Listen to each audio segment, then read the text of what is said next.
Nah, ini Bapak usianya berapa? 40, Pak. Bapak suka makan kambing? Ya. Tidak boleh, Pak. Loh, kok kau lewat aku tuku-tuku dewe ya. Aku ki nesu. Ayo ngomongnya terus ngene kok. Tidak boleh, Pak. Itu anu kambing mengandung kolesterol ngono. Lah betul, nggih ta Mas. Ayo lho genah no. Saya yang ora cocok. kuat ya sirahe ngelu wong mengandung kolesterol kok. Pendapat dokter saya sangat setuju karena kambing itu memang mengandung kolesterol. Bener, betul kuwi. Lah sampean ya padha karo doktere. Lah kok iso? Loh, kambing ket biyen ki mengandung cempe. Oh, kambing kok mengandung kolesterol ki lho. Lah nek takon kolesterolnya metu pira, Lek? Kale, lanang. Yuk.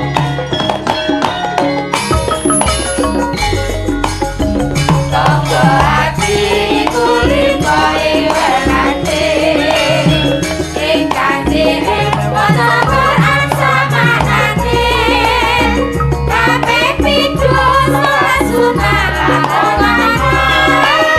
Omahnya kok. luangkan sholat tapi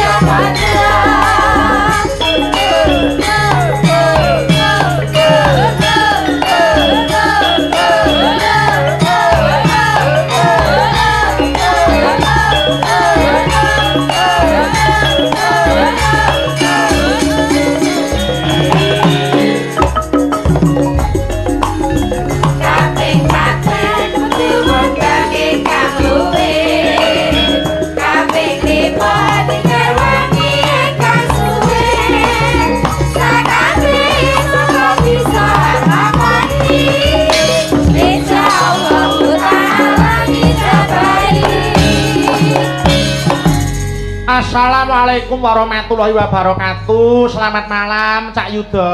Waalaikumsalam warahmatullahi wabarakatuh. Wilujeng dalu Mas Bayu. Alhamdulillah Cak Yuda kula panjenengan saged sowan mriki nyambung tali silaturahim nggih Cak Yuda. Saestu alhamdulillah wa syukurillah ngagungaken asmanipun Gusti Allah. Dene dalu punika panjenengan lan kula saged sowan wonten pondok pesantren Gontor ingkang hebat luar biasa dalam rangka 1 abad pondok pesantren Gontor. Hebat, hebat Mas. Kula gadah pantun Mas. Apa pantunnya dari Mas Yuda? Menyang Babat numpak sepeda motor. Nggih. Transit Lamongan bablas Jakarta. Terus Selamat 1 abad pondok pesantren Darussalam Gontor, semoga jaya sepanjang masa. amin ya rabbal alamin. Luar biasa wonten tetembungan. Menapa Mas? Hidup dengan ilmu akan mudah. Nggih. Hidup dengan seni akan indah. Betul. Hidup dengan agama akan terarah dan Terus. barokah. Amin. Insya Allah pondok pesantren Gontor siap menjawab tantangan zaman, mencetak generasi muda masa depan yang tidak hanya berkualitas dan berdaya saing, tapi juga berilmu, beriman dan berakhlakul karimah. Tepuk tangan untuk pondok pesantren Gontor. Leres.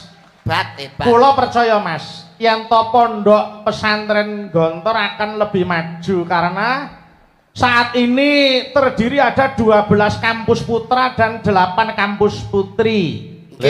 Dari Sabang sampai Merauke.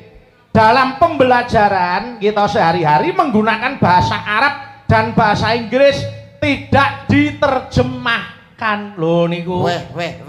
Kamriye ben kulino dan untuk menghadapi tantangan zaman ke depan Mas Yuda. Leres. Malah keporo dalam 100 tahun pondok pesantren Gontor menika sudah mencetak generasi-generasi yang hebat loh Mas Bayu. Oh ngeten. Kathah sanget tokoh-tokoh nasional itu yang lahir dari pondok Gontor sini. Kados to. Salah setunggalipun nggih menika Almarfurlah Kiai Haji Hasyim Musadi, mantan Ketua Umum PBNU. Leres. Panjenenganipun Profesor Dr. Din Samsudin, Ketua Umum Muhammadiyah. Malah keporo budayawan kundang, seniman kundang Nusantara, panjenenganipun MH Ainun Najib Cak Nun lahir dari pondok Gontor mriki. Luar biasa.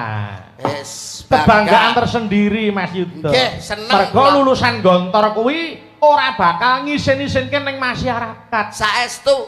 Lho, ngaten kepara bisa dadi patuladan yen cah nom-noman ya dadi bocah nom sing kena kanggo contoh nom-noman liyane sing di luar pondok. Leres. Lho niku. Ilanipun Pondok Pesantren Gontor menika saestu hebat luar biasa, malah kepara dalu punika kula panjenengan yektosipun lak namung ngalap berkah to Mas Bayu. Betul, ngalap leres. berkah dumateng sedaya para alim ulama, para kiai, ugi takdim lan sungkem kula dumateng para kiai alim ulama, para pengasuh pondok, para ustad-ustadzah santri sedayanipun. Mugi-mugi barokah gesang panjenengan lan kula. Amin, amin, amin.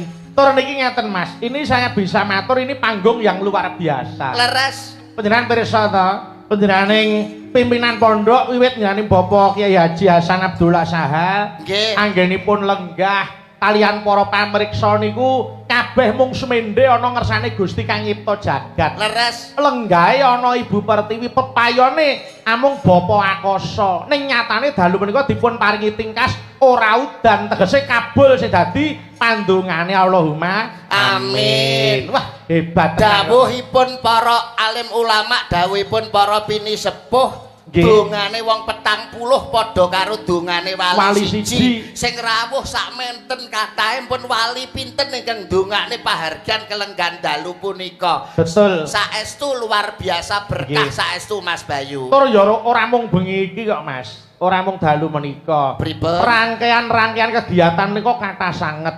Mengko terakhir tanggal 20 September. Loh, isih wonten reuni akbar dan dialog tokoh alumni Gontor Putra. Loh, niki ngeten sing kula pingajengaken 100 Pripun, Mas? abad utawa 1 tahun Gontor niki, 1 abad niki sing entuk rejeki ora mung dalang yoga sinden karo pelawak. Ning para bakul-bakul ya kelarisan kabeh, ketumrapan rejeki kabeh.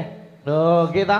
Perekonomian berjalan, Nggih. UMKM melampah, dulur-dulur pedagang, dulur-dulur sedayanipun mengais rejeki di Pondok Pesantren Gontor. Nggih. Niku hikmah utawa barokah ingkang luar biasa lho Mas Bayu. Leres, leres. Napa melih wong panjenengan lan kula menika kan duweni kewajiban setunggal. Nggih. Tolabel iki ngapet to kowe iki kok ganggu ae. Boten mesti rencana niki dijak omong boten nek gak tak mantuk.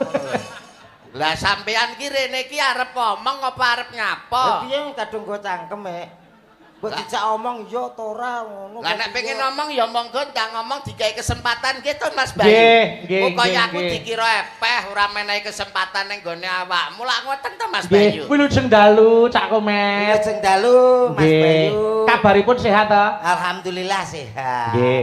Cak Yuda. Dawuh Mas Bayu. Dalam acara 100 tahun Pondok Gontor niki. Nggih. Para panitia pun ngerancang acara yang luar biasa. Sayek saeka praya Mas. Semangat. Kekompakan kelihatan. Nggih kompak saestu semangat saestu napa melih menyambut panjenengan saha rombongan kanca-kanca abdi digelar daharan sakmonten kathahipun. Niku berkah kangge kula.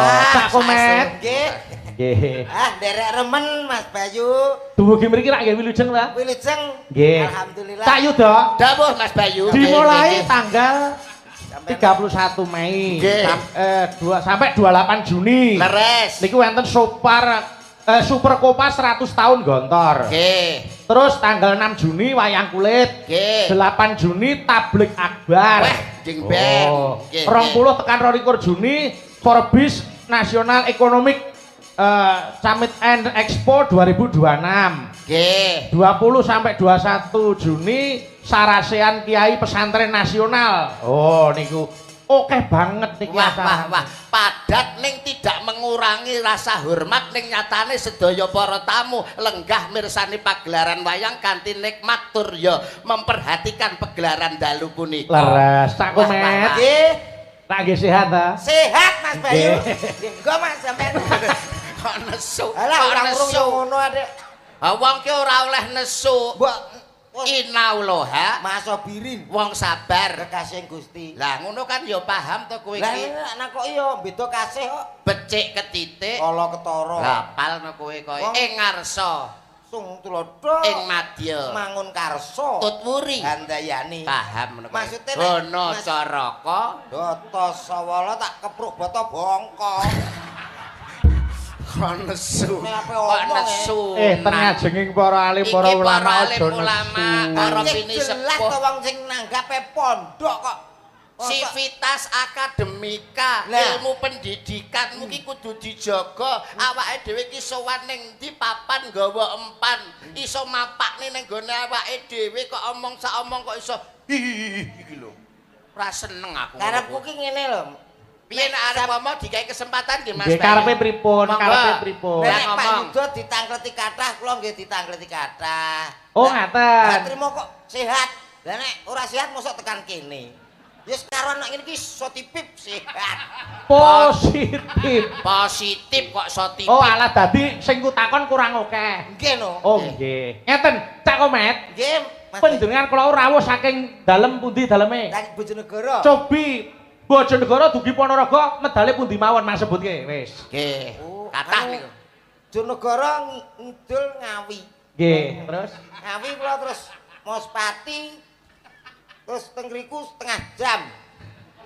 Terus Mospati niku Gorang Gareng terus iki sing guyu di sopir-sopir. piye ta piye ta? Kowe iki lho kok gak jelas. Jare njaluk ditakoni sing dawa. Jenengane termasuk ate-mate berbobot ngoten lho, Mas. Dadi Oh nyuwun pertanyaan sing berbobot Mas. Nggih. Oh, Ngene. alah, nggih nggih. Mas Komet, kaya kernet saking pundi panjenengan? saking Bojonegoro. Wah, ngliwat Magetan kalau wau. Oh, nggih. Ngertos Gunung Lawu. Oh, ngertas. Bobote Gunung Lawu piro, Mas? Lah terus nek Berbobot lho ki pertanyaanku. Yen sewu, mriki wonten timbangan gunung. Berbobot kok terus bobote gunung. Lah ngewohke to Mas nggih ta? Aku ki repot Panjenengan kalih kula kedah pripun nek ngaten? Nggih. Ngeten iki lho, berarti termasuk sampean-sampean ki menyepelekan apa yang sampean lihat. Lho, Lho kok kok aku kira menyepel- ditakoki akeh-akeh terus gak iso jawab ngono. Ning pondok pesantren Gontor ki tak buktekno, Mas. Lho. Nek sampean karo aku panggah cek cerdas aku. Lho kok modelmu kok mlete terus sombong ki lho. Lah kene ditakoki sehat Mas Komet. Lah kene duwewu aku gur sehat tok iki. Hejal. Mbok yo sing dawa sing penak omong-omongan takoki kok perjalanan lewat endi ae. Aku iki kernet apa pelawak dene. Boten aja nes. Ya wis, nek pancen panjenengan gen lega ya monggo. Atur Ah. salam dhisik. Atur salam. Ayo ketemu Nggih. mekaten to. Salam. Salam ki sunah sing ngucapke. Lah Nggih. Ning wajib kanggo sing Sing jawab. Ayo no. Ana salam sing gak wajib dijawab. Napa? Salam imam karo makmum pas ataqiyat akhir. Assalamualaikum, masuk makmum. Waalaikumsalam. Ayo bro, selfie. Lah ya aku tau tak jawab didoni. Kabeh iki ana trap-trapane. Ana trap-trapane. Lah, kula kan teng pinggire sing arep dhewe kae. Nang gurine pas. Arep dhewe imam. Kudu. Lho, arep dhewe sing mimpin salat ke jenenge imam. Oh, kemeruh Mbah Kabit nggonku kae. Lho, lah ya Mbah Kabit kuwi dadi imam. Ora. Imam ki biasanya pinggirku nak ngarep kae Mbah Kabit. Salam ngono. Assalamualaikum. Waalaikumsalam, Mbah. Ngono kuwi. Oh, sing nasar iki kowe kok ayo ngaturke salam sing apik, cah kok baguse kaya ngene. Gak seneng aku lho.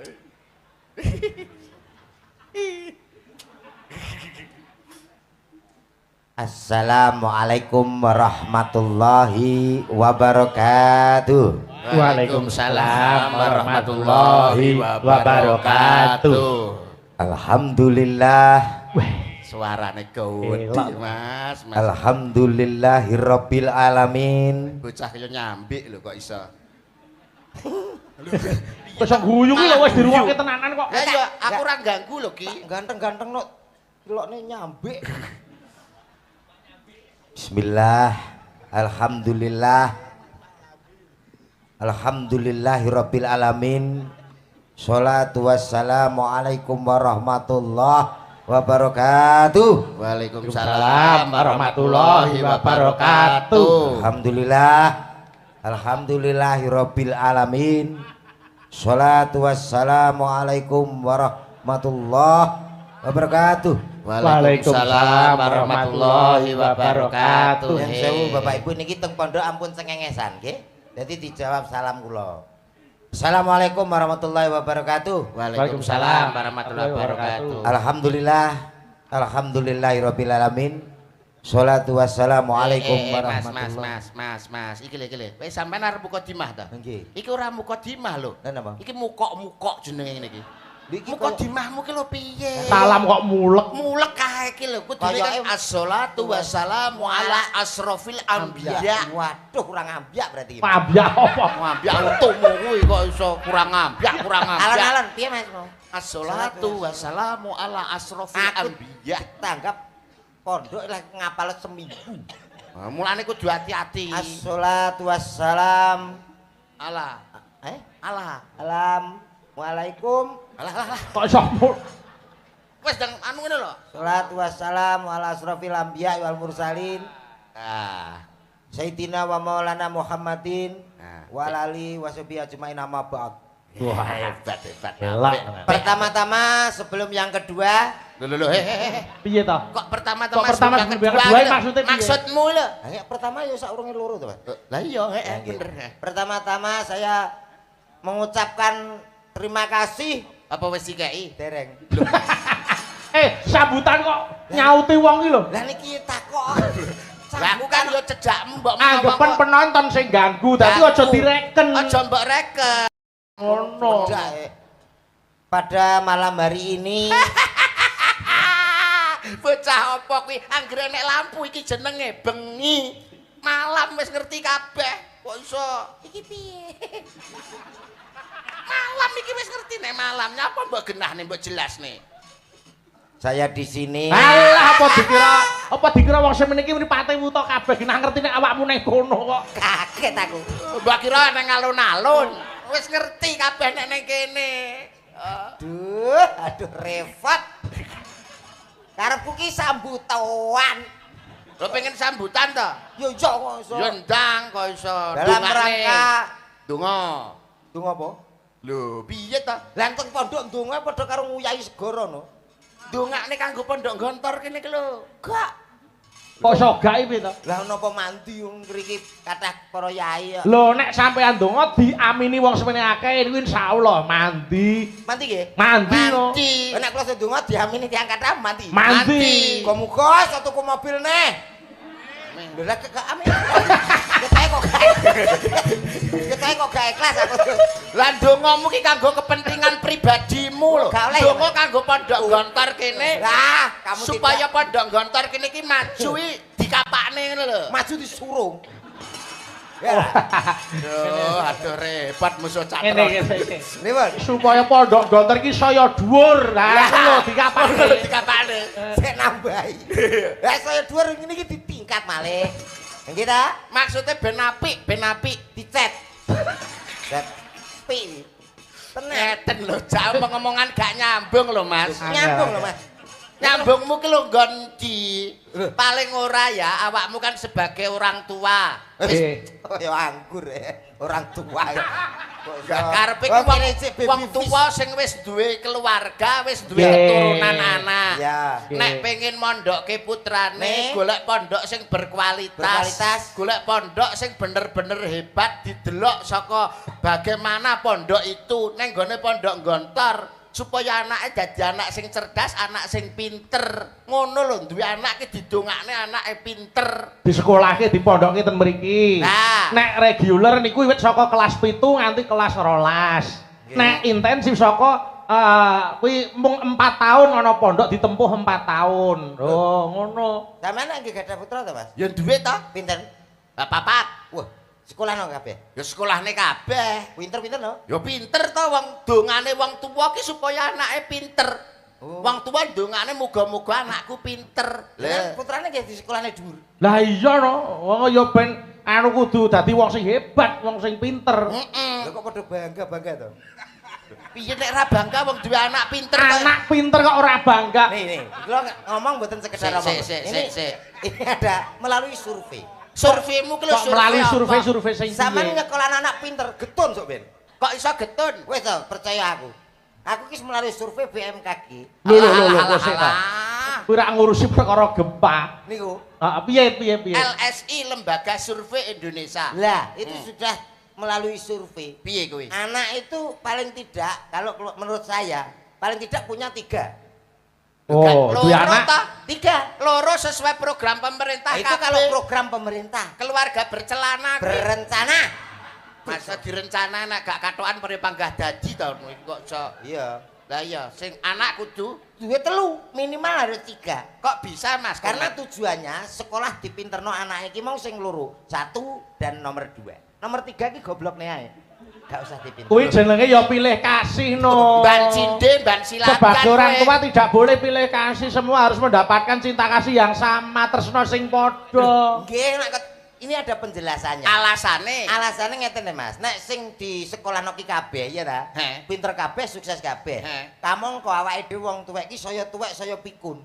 Ya ta, nek wis menginjak 70 ke atas no wis toleh karek wong loro dewi ya ta. Heeh. Nek sekolah pinter anak-anake kuwi berhasil nang kono dadi guru Nang Jakarta. Nang Jakarta dadi pegawai pajak, Heeh. polisi nang Surabaya. Heeh. Karek dhewe nang omah toleh ya ta. Heeh. Dhewe ra ono sing ngopeni awake dhewe. Lah terus nek digoblokne sitok. Goblokne siji lah kuwi sing gak dadi popo nang omah nunggoni awake dhewe. Sing ngopeni. Sing ngopeni. Oh, lah dulurmu pira ta, Met? 3, Mas. Lah sing siji nang ndi? Siji nang pajak nunggoni Surabaya. Sing nomor loro. Dadi pegawai BUMN Jakarta. Lah sing nang omah. Aku. Berarti sing digoblokne kowe. Oh Kowe iya. sing goblok. Oh sing keri ning omah dheke kok. Sing Nek keri omah kowe. digobloki dheke. Sing goblok kowe berarti. Berarti lagi kroso.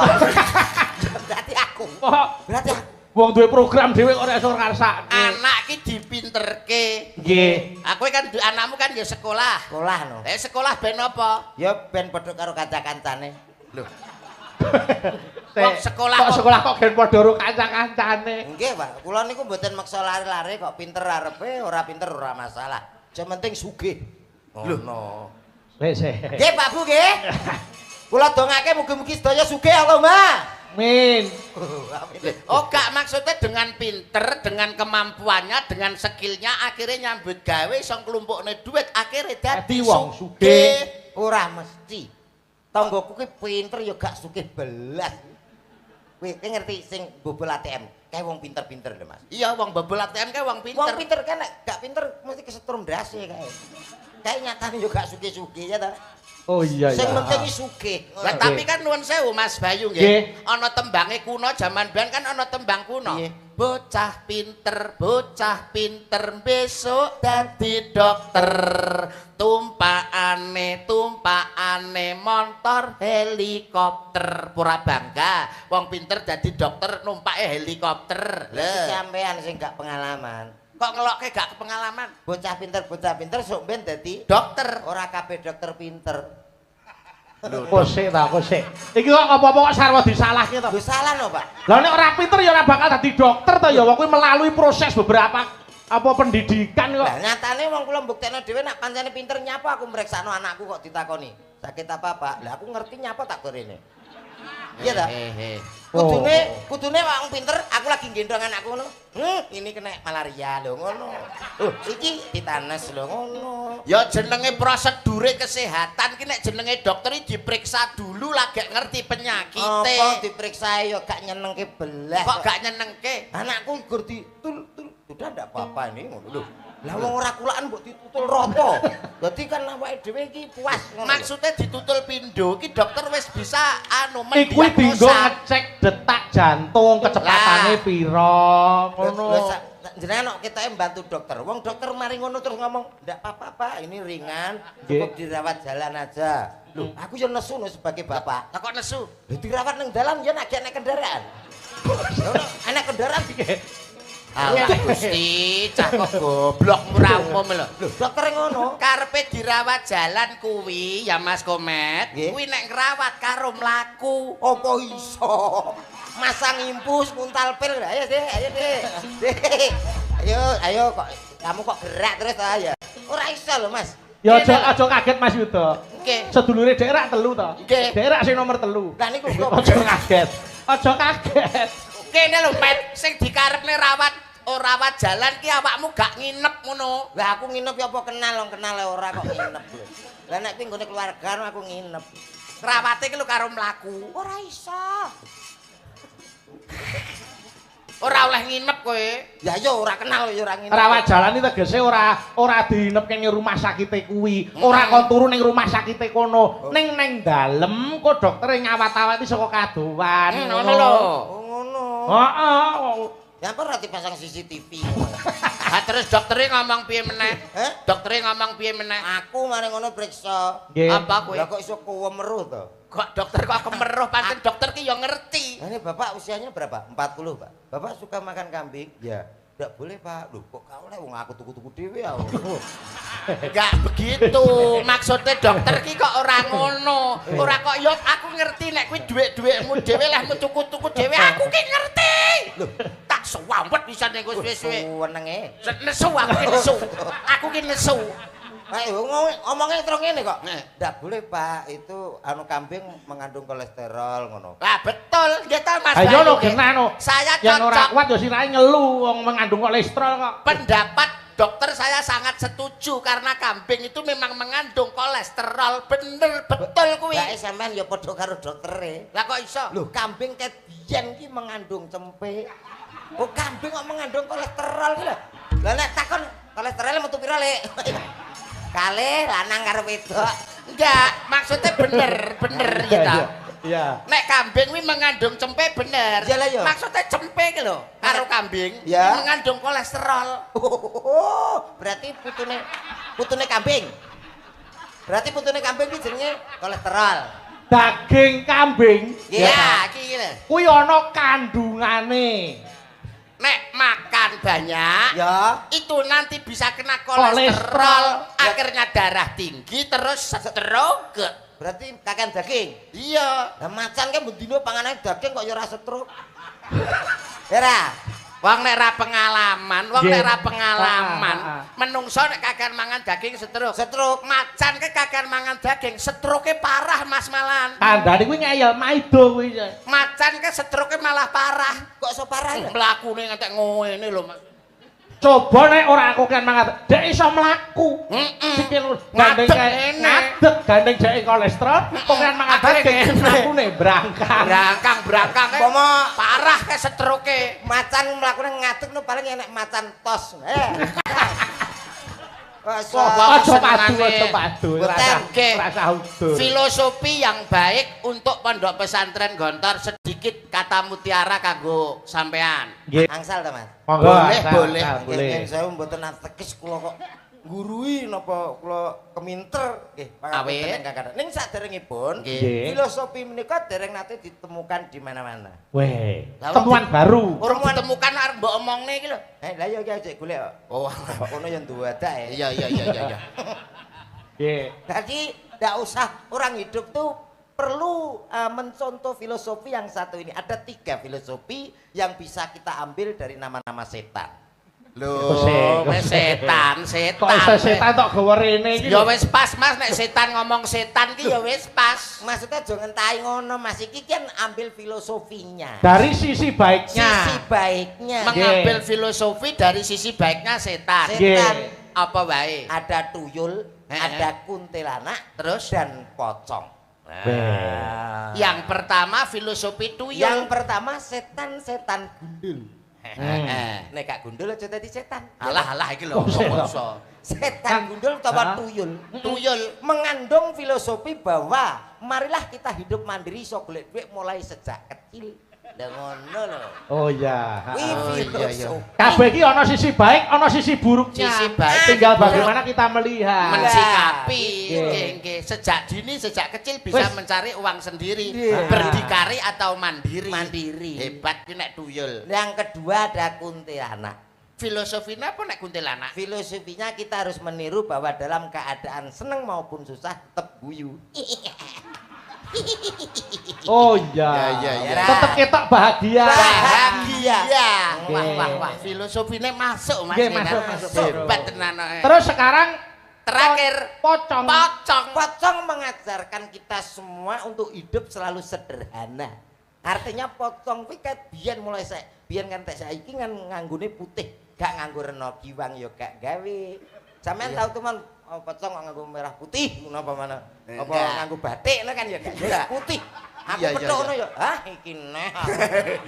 Oh iya. Oh. Mengajarkan tentang Kesederhanaan. kesederhanaan walaupun banyak pakaian tapi pakaian yang terakhir Ya, tetap tetep pocong. pocong Hebat, putih. hebat, hebat, hebat, hebat. Nggih. Apa nek? Pun Kok empun ki apa? Lah modelmu kaya arek ngomong ini mau. mboten. Ya nek wis ayo sakniki diselingi tetembangan. Oke, siap. Niki kula tak ngaturake lagu yang bernapaskan agama Islam judulipun Pepiling. Nggih. Kula nyuwun tulung ingkang bawa didum Cak Yuda kalih Cak Komet. Siap. Nggih. Ayo sakniki kula dipun tinting dandang gula panjenengan ingkang bawani Cak Yuda. Nggih. Ngagem cakepan rukun Islam saged. Oh, siap. Nggih. Dalu menika ibu-ibu waranggana anggenipun tetembangan kalih lenggah wae. Ora Siap, kudu nggih. jumeneng. Mboten sah, Nggih. pun. Ora Nggih. oleh jumeneng. Yo saiki bagiane Cak Yuda karo Cak Komet. Siap, nggih. Monggo. Monggo dipun aturaken. Rukun Islam. Suarane sae wonten bebingah Rp50.000. Matur suwun Mas Nggih. Bayu, barokah. Ngene lho kok enake. Ya ampun, anak. Ngono kok pas sing aku gak iso to. Kang lima puniki. Swantenipun hebat, monggo menika wonten Suwun, Rp50.000. Mas Bayu. Nggih, jan awake nek bejo ra kaya awak. Mas Bayu dono weweh ya. Iya. Monggo. Katin dakno mring para sama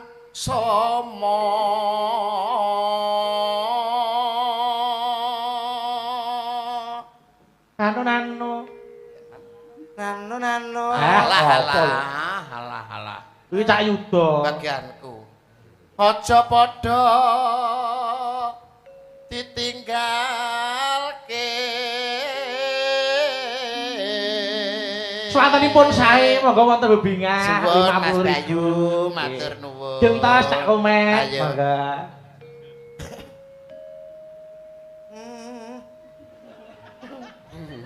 Ayo kok. Iya cah kita. Kata-kata ini lho. Ya mbah kok iso takok kene lho, coba. Kata-kata ini lho. Rukun. Rukun ra rukun karepmu.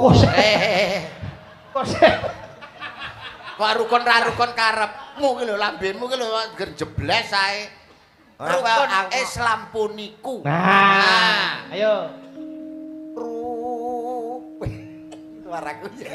Lah alah. Apik suarane apik. Lagi. Rukun Islam puniku. Swantenipun sae Cak Komet. Sae. Nggih, dilajengke lanjut. Yo, sahadat. Weh, lho. Entang kok kon nganggo Oh, anek popo nih ya. iki lho rencana ki lho wis iki lho wis. Iki lho rencana. Sahadate Sahadate kang angka siji. Suarane hebat, larase pleng. Alhamdulillah. Lanjut. Ayo. Lembi. Ora pane, kono wis 150 ate. Urung iki lho lagi iki lho jan. Ora kudu ya. Ndang kono. Kang angka 12. Monggo Cak Yuda menika wonten bebingan. Nuwun Mas Bayu. Lagi ijik. Isih akeh lha kuwi lho ning tasih akeh kok. Lah ya lah ijik no. Dene Dene kangka telu. Pengen ora? Ramadan ngono ayo. Yul. Oh, bayi kok warai. Ora. dinteke sisan. Ayo. Di Ramadan apa dintekne? Ora tegese tembang niku dirampungke. Ayo. Ramadan nindake poso Papat ya. papat Yakat yakat ping 5. ping 5 munggah haji. Nggih, terus Apik apik. rukun Islam sampurna. Ayo. Rukun Islam. Rukun Islam sampurna. Alhamdulillah. Luar. Hebat tembange ya luar biasa, suarane ya apik. Nggih. Monggo ayo dilajengke sik langgame monggo. Oh, alah kok getun ah. Diaturke tembange pepiling buka celuk saka sapa? Saking Mbak Fahmi mengko nglerek. Nggih, jejere ngono. Nggih, monggo. Ya Mbak Fahmi, monggo. Yen wancine tansah dielingke wis wancine padha nindakake aden wis ngomandhen wayahe sembahyang nah tapi wajib jamuwe pangeran salat dadi cagake agama limang wektu kudu tansah dijaga kanthi istiqomah lan sing tumak nitra luwe sampurna yen berit Yo, jejere.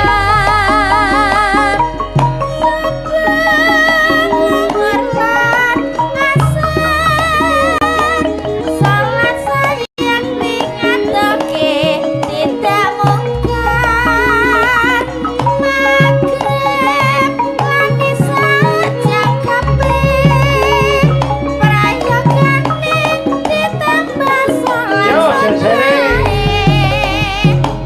Bruno iku perintah agama ngelik ngono ning donya mung sedelo sampe lantangake Selamat seger ya. Yo. besok munggah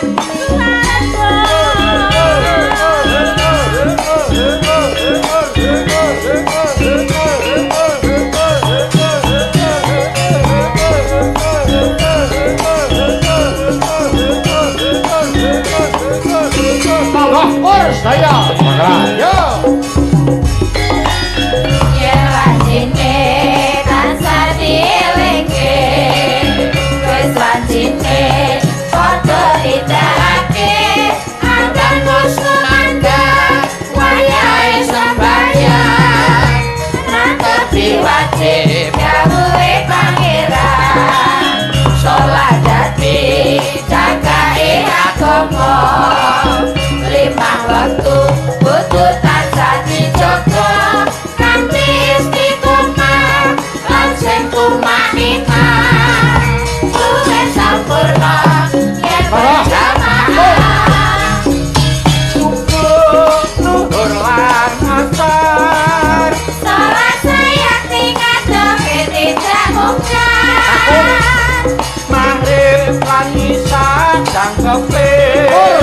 prayogane ditambah salat sunahe sembrono iku perintah agama keling ono ning donya mung sedelo sampe lan tawakan pasrah ning kuasa yen kepengin besok munggah surat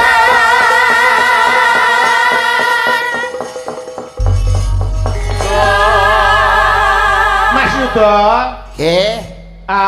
wonten pondok Gontor menika wonten Gambiastor. Gambiastor menika menyediakan semua kebutuhan keseharian. Nggih, wonten pujasera, wonten ATK utawi wonten fashion niku hasil saking para santri sedaya. Nggih. Terus UMKM Gontor inggih wonten. Wujudipun menapa Amides nika Gontor niku kaya mineral nika. Oh, nggih. Niku wujud menapa saking Amides. Produk air mineral. Nggih, itu ada distributor dan bisa dipasarkan untuk umum. Oh, untuk umum. Lajeng Hisanah Gontor Madu. Dadi wonten produk madunipun. Nggih. Nalika semanten kula wis diparingi madune, Mas. Wah, kula malah Hebat dereng. tenan. Kula Lajeng- dereng. Oh, ya dereng. Dereng. Nggih. Terus Hisanah Gontor bakre terus kangge roti. Kangge roti. Terus wonten malih Latan Sastor. Menika meliputi wonten sport, wonten ATK, wonten apotek. Yo. Dadi mriki niku ya ana pelatihan Mas Mas Yuda. Nggih. Berarti mboten mondok. Teng mriki niku langsung usaha ngono, tutulan. Lho, ora. Neng kene iki mondok, tolabul ilmi, golek ngilmu, tapi juga diajarkan bagaimana kita berwira swasta. Ben duwe keterampilan. Duwe keterampilan. Jadi keluar dari pondok sini bisa bermanfaat untuk masyarakat. Ngono. Apa kok bakul roti piye kowe iki? Keluar dari sini Ya bisa bermanfaat kanggo Nggih, masyarakat. upama dodolan ya dodolan sing halal. Tur dasare mriki sampun wonten Universitas Darussalam Gontor utawi Unida Mas Yuda. Nggih. Prioritas ini tahun ini fakultas kedokteran. Tur dasare pun terakreditasi unggul. Lho wis kuwi. Arep kurang kepiye saiki? Ayo. Ngono kok ngelokke nek jare dokter ora pinter, nyatane kene iki lho wis terakreditasi unggul pisan. dokter kene. Lho kok dokter kene ning ndi wae nek jenenge dokter ki ya padha wae. Terus wonten malih Gas Gontor Auto Service niku untuk bengkel mobil dan kendaraan. Lho. Kuwi Otomotif ngantos dugi bengkel nggih wonten. Nggih wonten. Super lengkap. Leres. Mulane pun pas pun trep nek gadah putra dipondokke utawa sinau belajar wonten pondok pesantren Gontor, wis apa kuwi wis pas ya Mas Komet. Anakku tak pondokno rene Ya iya ya kudu ngono, anakku ya tak pondokke mrene. loro karo kayak kene. Heeh, lah terus kowe? Kowe gak sida enek sing mbok goblok nih. Gak. Lah ngapa kok ora sida? Bangku kaya aku. Ya ora kok ya. Ngono kok. Mulane nuwun sewu nek jeneng awake dhewe belajar dengan Nggih. sinau kan bisa merubah kehidupan. Nggih. Awit nuwun sewu roda kehidupan niku lak berputar gitu Mas. Leres. Roda itu berputar loh Mas Komet. Ya ning ora kabeh. Lho kok ora kabeh piye wong roda itu berputar. Lah ban serep kae ya ora. Kae ban serep ya nenggon meneng. Enggak, sing tak karepne iki roda dunia iki lho, roda dunia. Dunya ki nek rodane ta, Mas? Kulo ki wah, kuwi nek kadung roda donya bocor piye kuwi? Piye ta maksudnya? Bayangno aku angen-angen kuat tuh. Badhe nambalne roda donya.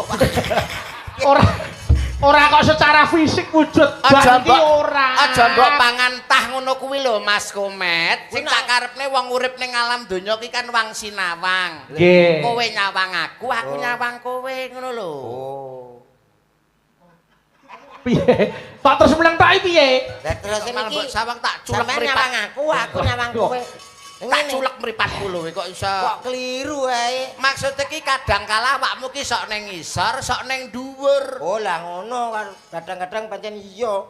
Aku iki sering dhuwur aku. Ya aja sok ning loteng terus, ya sok ning ngisor. Ku nek ning omah tingkat dhuwur ya ora iso ngerti sing ning ngisor iki kepiye ngono no carane. Nggih, selamat. Sengengesan rumah saku. Ayo sik malik pelok. Nggih. Aku tak nyuwun anu dipun sekaraken dandang gula nyidam sari. Nggih. Nyidam sari. Ditepungke Mas Yuda. Nggih. Paranggono ditepungke mboko siji. Wah. Ayo sampean kenalan saka kono ora apa-apa. Komplit. Nggih. Nuwun pangapunten wiwit saking ingkang mepet. Tengen kula pas ki mepet debok. Ingkang mepet getepok. Heeh. Nggih, nuwun pangapunten boten ngirangi Subasita lan Trapsila nderek pitepangan nggih Mbak nggih. Nggih, Mas Yuda. Paring asma Mbak sinten? Kula Ayu Saking Madiun. Biasane sampean kok gak ngono to, Mas? lah piye ta? Nganggo lagu. Coba piye? Lah nek gawe lagu piye ta? Lagu piye? Wong lagu seni piye? ora budaya. Oh nggih ya dimaafkan. Lali apa piye kok? Sing maksudmu piye ngono lho? Lho, nganggo lagu dadi awake dhewe iki wong seni, jare hidup dengan seni akan indah. Ya coba njajal. Oh dadi kowe. anu tahu situasi. Oh iki ning nggon wayangan kudu nganggo seni. Betul Mas Wah. Bayu. Nggih. Dadi Mbok cobi Coba njajal awakmu sing paham. coba ditonyoni. Ha iki Contoni nggih. Oh ini abah kabeh. Coba Oke. diperhatikan nggih. Nggih. Mas kendangnya Mas. Yen Nggih. Yo kendange. Kendange kon ngapane? didal. Alah. Iri. Ora. Oh, Piye? iri. Iramane apa? Dangdut. Nggih Dangdut, pop, rock, Lah, blues. tak dangdut dah. Oh ya. Ya. Ya. Yuk, mulai. Yang ini Siapa namanya, Dik? Namaku Gile. Dia Ayu. Pancene ngepasno tempo tadi. Wi nek gak ngerti. Wah, jenenge Wardi. Ya iramane rada dicepetne sithik, tempone rada Ya no, ya. Iya. Coba. Yang ini siapa namanya? kecepetan. Kowe Mas Suli yo kok kecontalan no. Ngene lho, sakmene lepas. Mana? Kendange, Mas. Ben bingung. Iso Ya. lho. Pos. Ah, tak tuwe ra iso. Ah, kamu sih ketuwen. Urung muni barang kowe lagi arek barang kowe. Ayo. Sowi gagu. Yuk. Yang ini namanya siapa, Dik? Nama aku Loh, penak Ya ta? Ayu Kusumaning Tias. Mbak Ayu. Iya. Rumahnya di mana, Dik?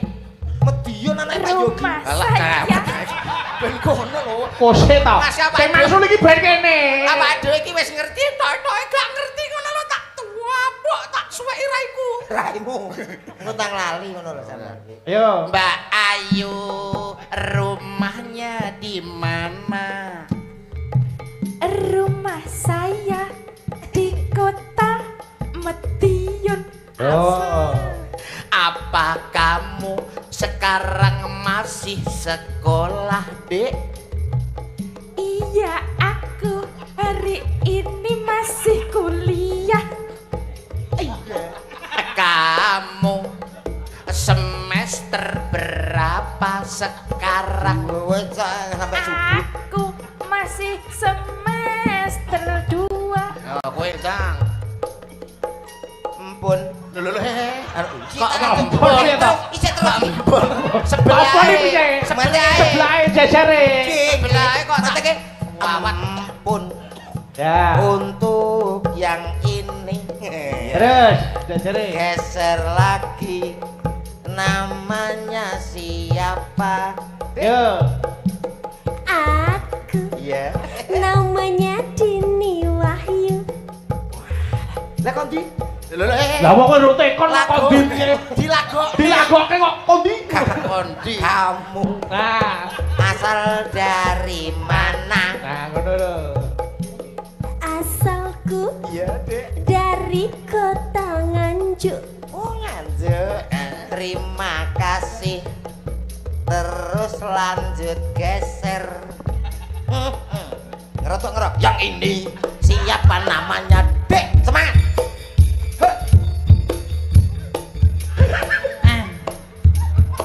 Ayo kamu tekok ke lah. Lah kayak Jawa apa ora kae? Piye ta piye? Mbak, Coba rada banternya coba. Banter, Yo. semangat. Yo. yang ini siapa? Dek. Heh? Dalam? Apa nih? Apa nih? Kae lho. Dalam? Piye tang kowe iki lho? Lah kayak takut mah. Ya mau ki tanggunganmu kok iso mbok pasrahne aku. Oh, balik nadane alon-alon ae makono bingung kita ya. Oh, nadane koyo mak kowe ra bingung. Coba coba. Jenengan paring asma sinten, Dik? Yo. Oh, ketoke potensiune. Ketoke dope pedhot iki. Kupinge lho ngene konslet. Kamu namanya siapa, Dik? Nama saya, Ya. saya, Ya. saya, Kok saya gede gitu. Namanya siapa? nama saya Gentari. Pakai nada, pakai nada. Oh iya. Ya sing takon yo ngaku nada no. Ayo ayo. Takon yo nada. Yang ini Ayo. siapa namanya, Dik? Nama saya Gak bisa. Gentari. Mas, Masih perawan atau sudah bersuami? saya Ya. masih perawan. Senenganku. Kon kenalan kok malah golek kesenengane iki lho. Kowe malah Iku golek tak tapuk, kesempatan Nek. lho iki. Iki kon kenalan kok malah golek kesempatan. Iki cukup berkenalan tok Kenalan ae. tok. Lain-lain nanti Oh iya. Oh, di luar pondok. Di luar. Beda. Gak situ. Iya. Lah ngopo? piye maksudnya iki lho? Enten bapak para ya. Yo, Bleser Ya. yang sebelah Anda. Yo. Yang ini siapa namanya? Nama saya kadang tak uget-uget. Geser. Lah kok mau cendak Ngomong kok? si tak ki Kok dibedake karo kancane? Alamate endi? Terus keluargane sapa wae kok Cilik ku tak takoni reno-reno bingung. nyepelakne iki. Geser sebelah kirinya, Dik. Yang itu siapa namanya? Asik-asik. Nama saya Dita Intawati. Apakah benar kamu dari Banyuwangi? Aha. Iya. Cekak ya. Lah cekak mau dibethek sih. Lah wis mbok bedhek ae. Yang geser Ya. Yo. cantik namanya siapa? Asik. Aku Mas Kampret. Namaku Suci. Tripod Mas. Kok nesu piye to? Kok nesu piye? Loh, Aja nesu. Aja nesu. Aja nesu lho Supri kene lho. Pri kene lho Pri. Oi, Supri Kampret. Mek kok kampret. Sampean yo salah inget kok ngene kok kampret iki lho. Alah ngapunten ya Mas. Nek model kene iki dudu kampret, Mbak. Soalnya mirip. Iki ngono mondol. Bener selindro lho. Oh iya. Tripod Mas Lemet. Komet lemet. Namanya siapa? Dik? Namaku Suci Ovita Dewi. Oke, besok-besok aja kuyen model ngono ku. Enggak apa-apa. Kenapa kamu kabur? Piye to, so. Ora apa-apa nek diceluk komplet kan mengko karo Mas Bayu. Mas Bayu. Jedhe. Mas Bayu. Kan iso ngono. Sampun ki, Mas. Sesita lho. Sesita. Mas Bayu jedhe. Ayo. Pun nggih. Wes ya wes. Ndak trauma. Mas. Yo balik belok. Yo Nyidam Sari. Monggo. Nyuwun dipun bawani Nyidam Sari. Sapa sing kepareng bawa? Aku nyuwun tulung karo Mbak Dita Intawati sik. Nggih, Mbak Dita. Ayo. Monggo, Dibawani, Mbak Dita. Mbak. Monggo Nyidam Sari. Monggo. Menika kula katuraken para penonton ingkang lumantar live streaming, tuwin sing kepareng lenggah dalu menika Mas Yuda. Nggih. Nggih. Ya, Mbak, diaturke, Mbak.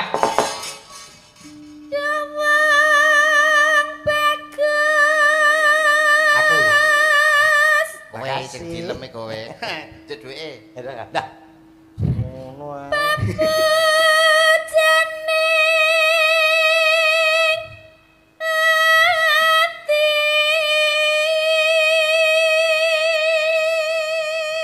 Nano neno. Yo. Wong nandang asmara.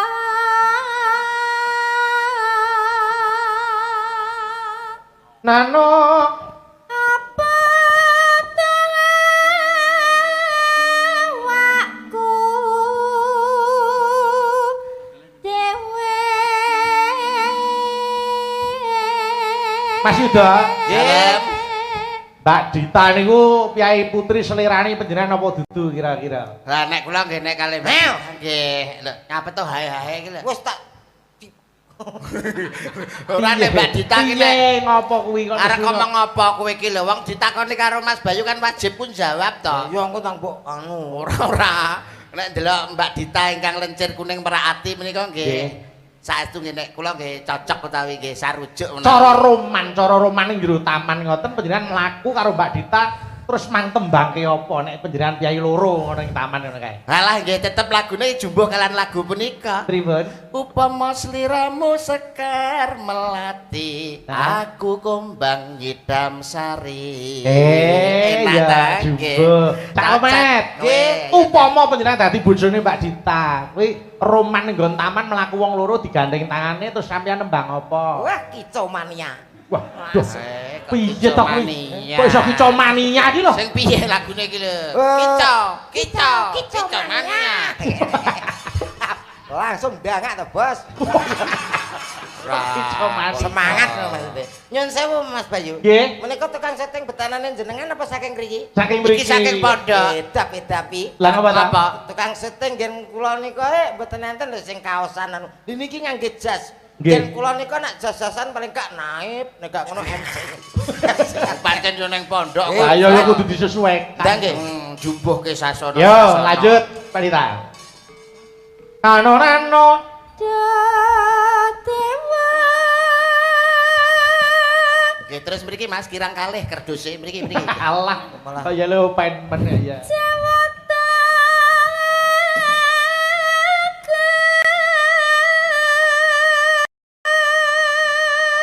Nenoy walas sana mring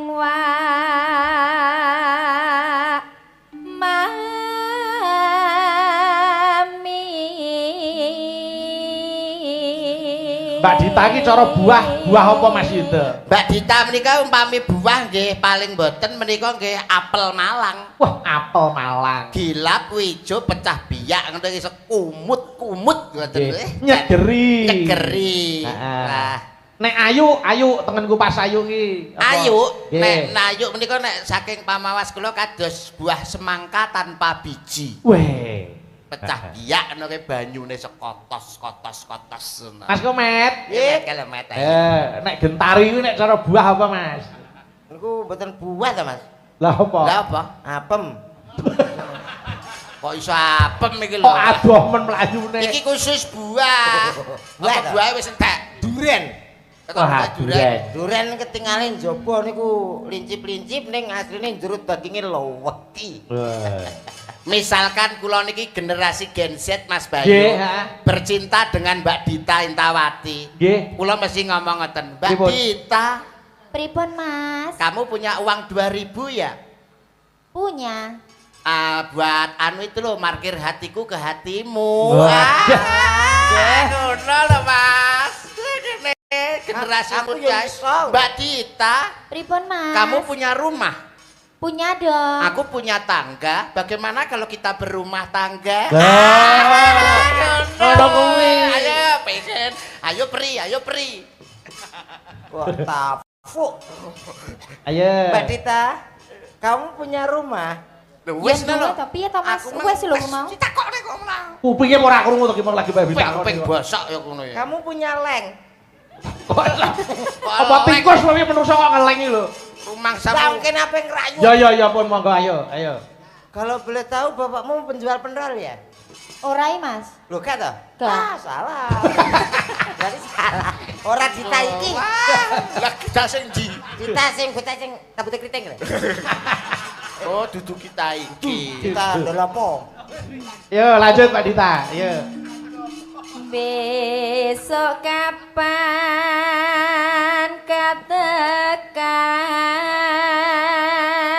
katekan Nenoy. jejer lan wong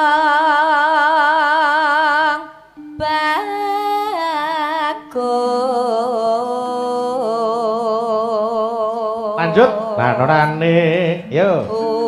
Umpamakna nakoda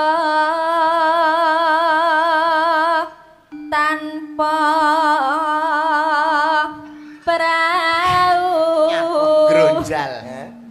sasat sarah Artine kok Banyuwangi. Ayo. Ing Jalatri. ing jalatri Ayo. Terus nyidam sarihan Yuk.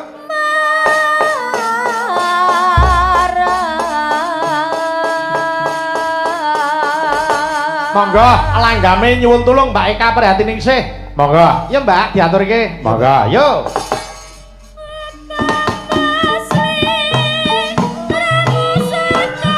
Kae tendangane gonggo mino dijogeti gentenan Mas Yuda karo Mas Komet. Nggih. Monggo Mas Yudharyen.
Bablas tembang kangen.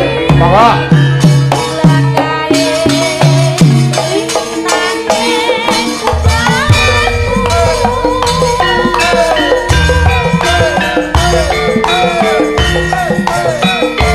Yo gentari. Sing joget gentenan. Ayo. Mas Yudo sik. Nggih.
Ngono kok jare wong budaya. Ngono jare wong irama. Lho, pancen ki budaya. Budaya Iki ku wis- ki lho ndi? Iki jelas-jelas sabotase to, Mas. Kok iso sabotase? Mosok kene kunoe lali. Coba. Nyatane aku ya penak lho. Ayo gentari coba. Wah Contoh, iya, nggih. Wang iya coba. Ayo, iya kan. Oh, wah. Ngerti? Awas. Oh, Enak. jengglenge pas iki itu hadiah 50 Oke, suwun-suwun, matur suwun, menak pas. Wis Ayo coba, ayo. Wayah wengi ayo. Udan krimis ra sumes banyu kang tumetes kan kunang. Alah, kedisian. Aku kecepetan nih, Mas. Para ngenteni, baleni nek. Ayo. Coba, Ya. Kak Yuda sih contoni pisane. Nggih, contone. Pas jengleng ngumpul, ayo. Nggih. Ya kan? Wayah wengi udan krimis ra sumes banyu kang tumetes kan kunang. Nah, ngono lho. Penak. Ya niki itu jatah 50 Mas Yuda. gandeng Suwun pas. Mas, Nggih. malah kok banjir terus. Wis roro 50. Ya, yo Cak Omet dipaske, yo, Nggih. yo. Ya kan? Wayah. Wengi udan krimis ra sumes banyu kang Jalan, jalan. Oh, Alah, alah. wis pas kuwi. Pas. Ki dite ya pas entek. Nggih. Alah kere. Lah ora mau-mau kok ya. Mau-maune nyapa, ora Iya. kok pasne. Kudune mau-mau. Oke. Niku peparing saking Pak No Kulit. Weh, Pak No Kulit. Menika Mbah No Kulit Petung Rejo Nguntara Nadi ngersakaken pepeling tiket swarga kalian wohe ngaren. Oh nggih. Kagem ulta 100 tahun Pondok Gontor. Oh nggih. Matur sembah nuwun menika dipun paringi tali asih 100.000 rupiah. Nggih. Sadurunge kula ngaturaken tiket swarga, kula badhe ngaturaken selawat badar langkung rumiyin. Selawat badar. Heeh. Sapa ya? Kula nyuwun kalian Pak Diarto. Monggo. Yo. Oke. Menika kula kintunaken para kadang-kadang santri sedayanipun. Oh nggih. Ya Cak, diaturke selawat badar. Monggo. Monggo Pak Ki. Anu, yo. Sholatu